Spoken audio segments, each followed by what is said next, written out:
right, guys, and welcome to another edition of Just a Couple Guys Talking Football. We got PJ and Tate with you again. It's week 2, Thursday. That means it's time for the P's with PJ picks, props, and parlays.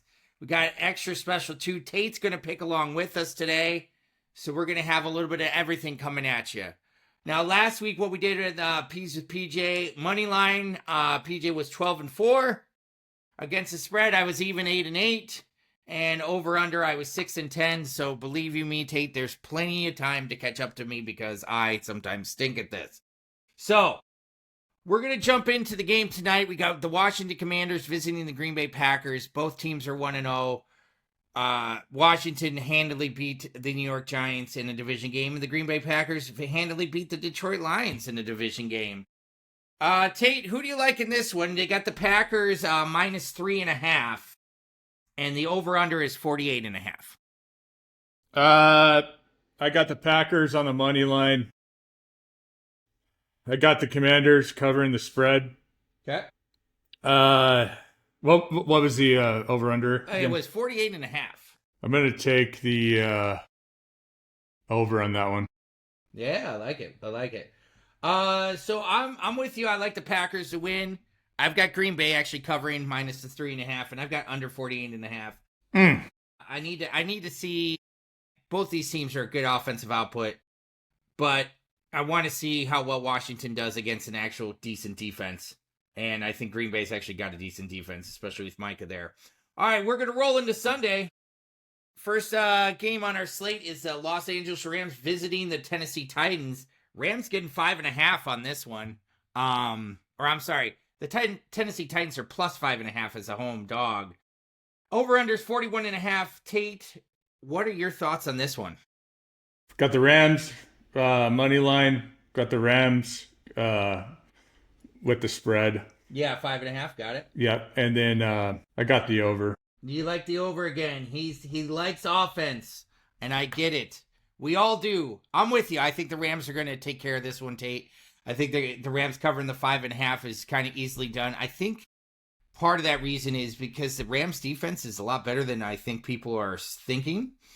And I actually like the under, or the 41.5. I think that the Rams are the trend of that 14-9 game or something that they played against the Texans.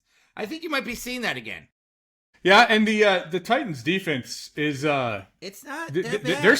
They're not bad at all. Like Mark Solaire says on what he says all the time too. He's like, just because they don't have a lot of big names, they're tough and they're stout. Listen, I think that you're seeing a different Tennessee Titans team coming out this year, and we talked about that a little bit. I'm telling you, Cam Ward is having, like, that game it would have been different last week if his receiver wouldn't have dropped so many passes. He impressed me. I know their yardage wasn't very good, but he impressed me for his rookie showing against a defense like Denver.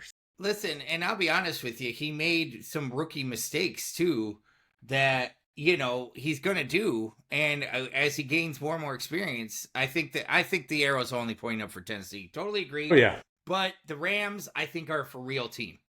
Stafford is going to be just healthy enough to keep it going.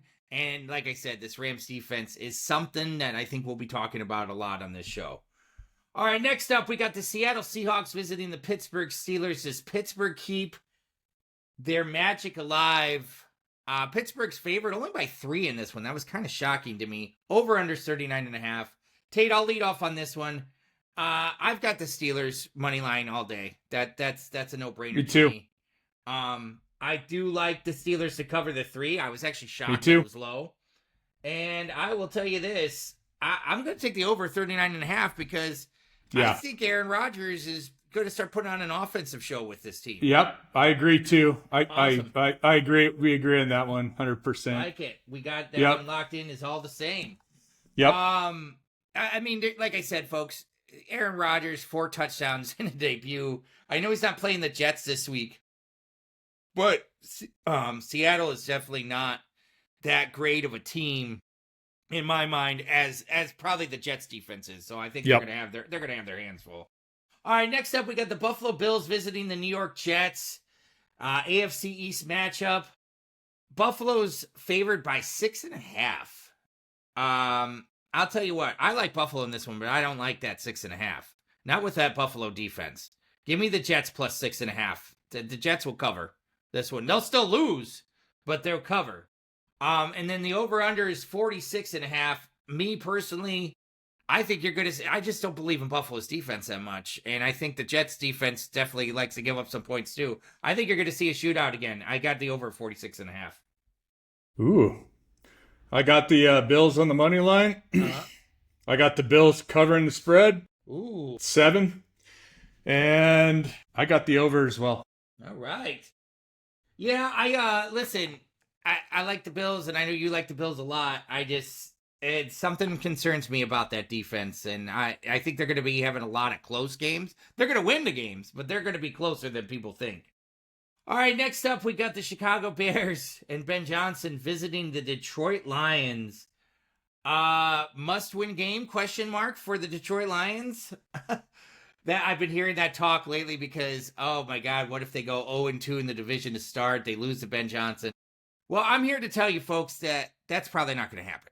All right, Detroit's going to win this game. I think Dan Campbell was all but kind of guaranteeing it the other day. Detroit's favored by 6. Give me Detroit minus 6. Give me the under 46.5.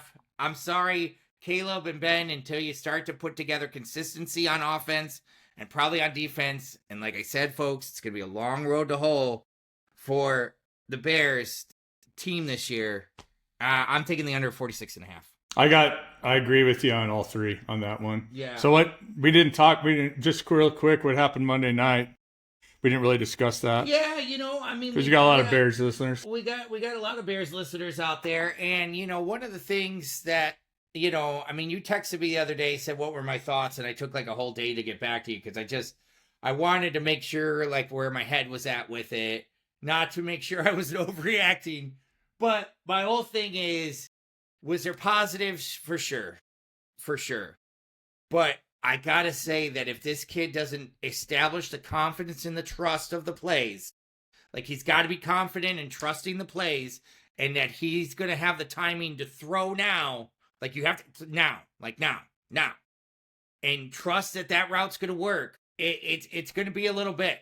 He needs to establish that to be going, and this unscripted chaos stuff is it's not going to work. They're going to figure out a way around it.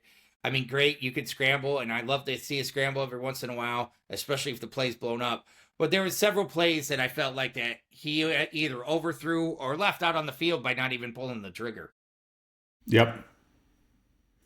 Yeah, and I didn't get to watch all of it. I saw the highlights. Impressive first drive. But yeah, he got to learn. He's got to learn to throw on time, and all that is to me. He's just he doesn't know how to read a defense yet. So because that timing on throwing is knowing the pass concepts, the route concepts, and 1, 2, 3 go. Yeah. So yeah, he's got a lot of work to do, and I agree with you. So yeah, no, I mean, listen. Can he turn it around? Absolutely. It's one game and an early system. A lot of things can happen. Good defense, they played great for 3 quarters. How about that? That was the main thing I saw. Great for 3 quarters, just not enough to get the job done. All right, next up we got the New York Giants visiting the Dallas Cowboys. Tate, I'm sorry, I'm not a big believer in the Giants. I've got Dallas money line. Dallas is favored by 4.5. I think that's low. And plus I got the over 44.5. That's where I'm kind of at with it. I just think have they came out? Is Russell Wilson still starting? Russell Wilson will be the starter for the foreseeable future in so many words. Yeah, I agree with you on everything there, and I hate to do it because I hate the Cowboys. I know, but like here's the deal. Until we see something from the Giants, I would be starting Jameis Winston if I was them right now, and benching Russ, and then have Jackson Dart a second. Well, I mean, let's just I don't understand honest. it. We know what Russell is. And he's a backup. He's a backup now. He's a backup. I mean, and you know what? We've seen it. I'll go even one further. I don't even know if, I agree with Winston, but I'd be starting Dart. Just throw him out there. I know. Just go for it. If you're going to do it, like, at least have a wild card that nobody's seen before. I mean, it's not like you put up a lot of points the first week that you're going to be missing from Russell. Yeah. I mean, and that's the thing too with these teams. They get so stubborn with veteran quarterbacks. They just they get stubborn with trying to protect their jobs, Giants organization's a mess too. Oh, they're a train wreck. I mean, there's that Hard Knocks that came out, the end season one or pre-draft one with the Giants, and watching that and seeing the behind the scenes of their GM and stuff, it was eye opening to me.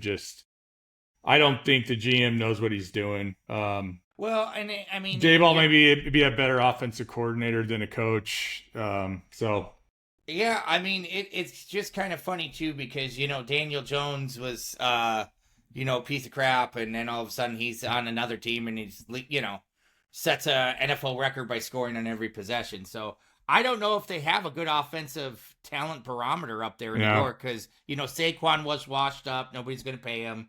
Now he's, like, the best running back in the league. Yeah. Listen, the Giants, I'm not trying to pile on them, but they need some kind of push, and if for me, you have that push sitting on your bench. Jackson Dart, get people excited about something. Because we know what Russell's going to do. We know his ceiling. And believe me, Giants, I think you want to push past the Russell Wilson ceiling. Yes. That was not a short joke all the way, folks, but a little bit of pun intended. All right, Cleveland Browns versus the Baltimore Ravens. Tate, a big AFC North matchup here. Baltimore's favored by 11.5. They're minus 11.5. The over-under is 45.5. What do you think in this one? I got the Browns covering the spread. Yeah. And I got obviously the money line. I got the Ravens winning, and okay. I got an under. I like it. I'm gonna go under. Yeah. No, I mean, I think they're gonna ground and pound it with them. The Ravens and just. And don't get me wrong, the Browns defense they're good. Legit. Yeah. Their offense, the Browns offense isn't anything. So. Yeah, I'm really kind of curious to see what happens in this game. I'm with you on the Baltimore money line. I'm with you on the Cleveland 11.5. That's a lot of points for a division game. For some reason, I thought the over in this one, and I don't know why I think a shootout, but Baltimore likes to get in a shootout from time to time. Mm-hmm. And especially early in the season, as you kind of pointed out, they kind of do this to where they'll be up big, and then all of a sudden they'll let a team back in, and all of a sudden they're winning 35-30 rather than 35-14. You know what I mean? Yep. Something like that. So I could definitely see that happening again in this game. All right, next up, we got the San Francisco 49ers visiting the New Orleans Saints. This one's big, folks. Brock Purdy just announced to miss multiple weeks with a toe injury. George Kittle's on the IR. Juwan Jennings is having trouble staying on the field. San Francisco, everybody's big thing was if they stay healthy. Well, obviously they got a lot of problems here. And Christian McCaffrey is not one of them. So that's they've been injured the last 2-3 years. They tend to get a lot of injuries since Kyle's been there. I got him winning the game. Okay, you got San Francisco covering it, and yeah. San Francisco's favored -3 going into the game. Okay. I also got him covering the spread. Okay. And I got him on the under a 40. Under a 40.5. Okay, got it. Yeah. I'm with you on everything because I kind of think, what's really funny is Mac Jones is going to be starting this game, and I think we finally come full circle to when Kyle Shanahan made that trade for the 3rd overall pick, and I was like, this guy's taking Mac Jones all the way. I think everybody thought he was going to take Mac Jones. Trailers. So now we finally get to see Mac Jones starting the game for Kyle Shanahan. It's come full circle. Listen, I'm not saying Mac Jones is a world beater, but Kyle Shanahan knows how to put a guy in an offense. Yeah. And let him handle it. Yep. They still got bunches of weapons there. Christian McCaffrey, Ricky Pearsall. I'll take San Francisco. I'll take San Francisco -3. I'll take over 40.5. New Orleans gets a little pesky and likes to score some points. Yeah. Yep. All right, next up, we got Mike Vrabel and the New England Patriots visiting the lowly Mike McDaniel Miami Dolphins. Yeah. That did not look like they prepared, even though Mike McDaniel said he swore that they prepared for week 1. Who do you got in this one? We got the Miami Dolphins favored by -1.5. Yeah, I got the Patriots. Okay. I got the Patriots money line. Okay. I got the Patriots covering. Yeah. So they're +1.5. Got it. And I got the under. 43.5. Well, Yeah. I'll tell you what, folks. There is another one that Tate and I completely agree on. I don't know if it's a good thing or a bad thing, but let's hope for a clean sweep. I'm with you. I am fading the Dolphins as much as I can this year. I mean, if you have a conversation with me just in football in general, around, I'm not a big believer in the Dolphins. That's pretty much end of story. All right, we got Jacksonville Jaguars versus the Cincinnati Bengals. Cincinnati's favored by -3.5. Over/unders 48.5. Very high, very high. What do you think of this one, Tate? I got Cincy winning. Yeah. I got them covering the spread. Ooh, okay. I'm gonna go for it, and then I got it on the under 48.5. Yeah. Listen, we're almost pretty much right on the same. I got Cincy winning too. But I got Jacksonville covering. I think Jacksonville is going to lose by like a field goal. I can kind of see that kind of happening. Under 48.5. Listen, the other thing that I did see in the first game that we didn't really talk about too much, Jacksonville's defense played pretty stout. I mean, now it's Carolina, but they played pretty stout defense. They were picking them off. They were getting some turnovers. They were making plays. Kind of curious to see what they're going to do against. Yeah, they're kind of turning the corner, and I think we talked about that on our first or second podcast. That I kind of had them. I think I even had them on the over wins, whatever it was. Yeah. So yeah. I think they're kind of turning the corner. They got the weapons, and it looks like Trevor Lawrence. I know, obviously, they played the Panthers, but I think he's right now he's trending in an upward direction, in my opinion. I think Liam Cohen is unlocking some things on that offense that you probably been waiting to see for a little while. Yep. Really kind of interested to kind of see that game and where it ends up. All right, next up, we got the aforementioned lowly Carolina Panthers heading off to Arizona.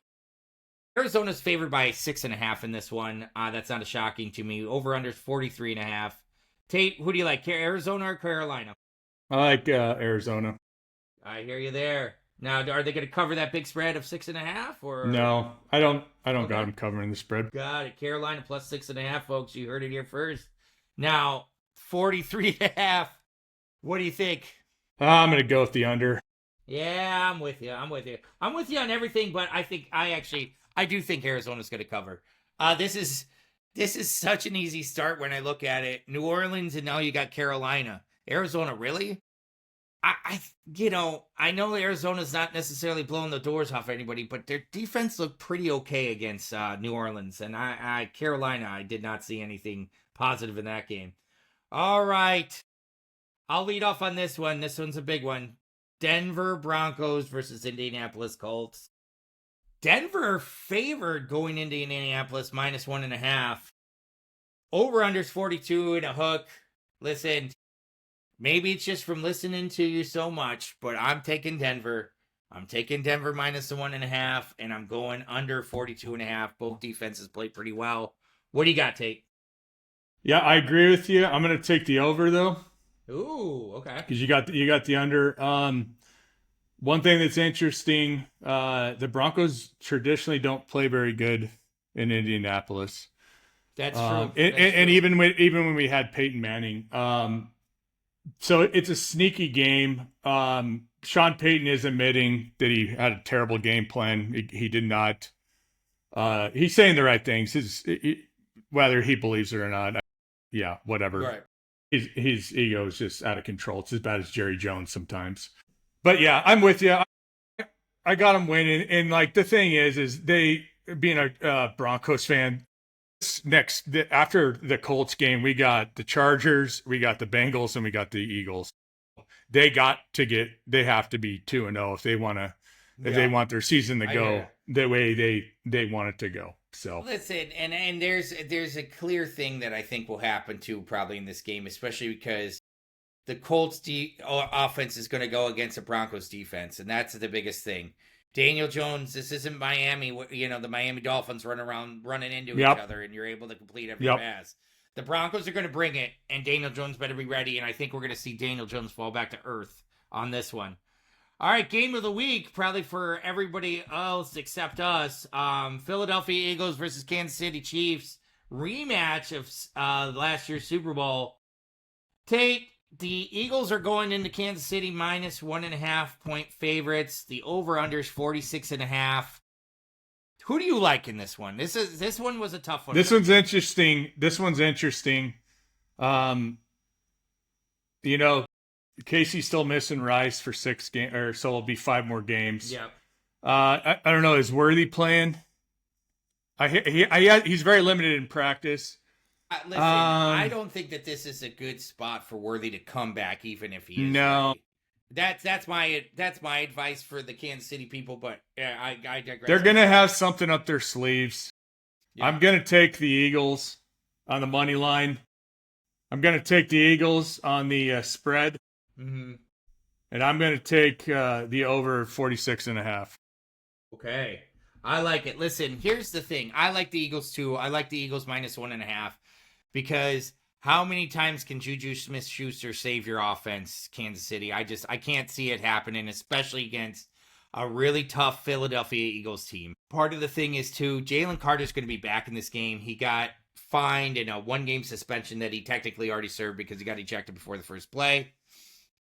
I think he's going to bring it this game. And I think Kansas City, man, it's that Super Bowl loss, man. I think it's going to affect them. Well, and they're older now, I mean, Kelsey's older. He had a pretty good touchdown. But again, there's just, I picked what I picked, but there's just still part of me is they're an Arrowhead and it's the Chiefs. So yeah, it's going to be interesting. Yeah. I've got the under 46.5 because I think the defenses are going to show up a little bit. Maybe be like it's going to get really close to that point total. Don't get me wrong. It's going to be like a 23-20 game or something. But, all right, Sunday night, last pick for us on this show, Atlanta Falcons versus the Minnesota Vikings. Michael Penix and Kirk Cousins go and visit J.J. McCarthy, the wonderful J.J. McCarthy, ever since that fourth quarter. I mean, that's all I'm hearing from the Minnesota Vikings fans of how great he is. Even though the first 3 quarters they wanted to jettison him. Pretty bad. Yeah. Yeah. Tate, who you got in this one? Minnesota's favored by 3.5. I got the Vikings winning. I got the Falcons covering the spread. And I got the under. Okay, under of 44? 44.5, yep. Got it. Listen, I am really close to you on this one. I'm Minnesota. I got Atlanta covering the 3.5 because I think it's going to be like a field goal game again. But I got the over of 44.5. I just think that, the Vikings found a little bit of something in that fourth quarter. I think Atlanta definitely, I don't think they are going to have problems with offense this year. I think they're going to make some moves. So, hey, folks, it wouldn't be the P's without PJ, though, if we didn't have a couple props and parlays for you. So here's what we got. Here's for tonight's game. Josh Jacobs, anytime touchdown. Whoa. Hey, big one. Big one. Jordan Love, now to put these ones together. Jordan Love, 200-plus yards passing. And Jaden Daniels, 40-plus yards rushing, folks. That's a slam dunk. That's a plus 220. Love it. All right, next up, I got Krosky Merritt, anytime touchdown. That's the rookie running back from Washington. Anytime touchdown for him. I got Jaden Daniels, 200-plus yards passing. And then I got Josh Jacobs rushing the ball for 50-plus yards. That's plus 480, folks. I like them both. That's what we got. Tate, what is on your agenda for today? Well, I just got off of work. I got painters at the house. Get ready for football tonight. Yeah, ready for football tonight. Just stuff around the house. Nothing exciting. Prepping for Saturday and Sunday. Hey, we've got a busy weekend in football coming on up, folks. Stay tuned. We'll be back with you hopefully on Monday to give you the Monday after week 2. But minus that, for PJ's side, I am out. Tate, hit it up. You guys have a good one. God bless America. Yeah, God bless America. Good show, buddy. Good show. Good show. All righty.